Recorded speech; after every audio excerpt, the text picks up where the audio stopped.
the Scottish Government what assessment it has made of the latest births and deaths figures published by National Records for Scotland. Cabinet Secretary.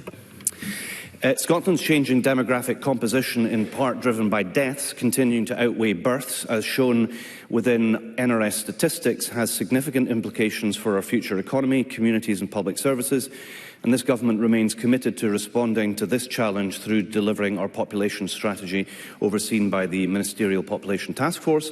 With inward migration as the primary driver of our population growth, we continue to make a strong case to the UK Government for tailored migration solutions such as our rural visa pilot and the Scottish graduate visa to address Scotland's distinct needs and ensure that we maintain and grow our working age population.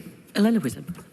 I thank the Cabinet Secretary for the answer. With birth rates in Scotland being a reported 3.9% lower than average in the first 3 months of this year, does the Cabinet Secretary agree with me that Scotland continues to grapple with the challenges of a declining birth rate and an ageing population, giving rise to significant workforce travels and pressures on public services, specifically increasing demand for health and social care services? And does the Cabinet Secretary agree with me that UK immigration policies do not take into account Scotland's unique circumstances, and it is imperative that we have the powers to introduce a Scottish visa system akin to the systems that work in Canada, which would help Scotland grow its population?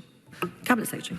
Well, I agree with Elena Whittam, and her experience from the Canadian experience is instructive. Incidentally, there are also similar provisions in Australia.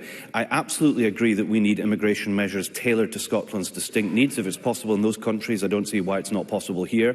And as a member of as a previous chair of the Ministerial Population Task Force, I'm very well aware of Scotland's demographic challenges and their potential impacts on our economy, our communities and our public services.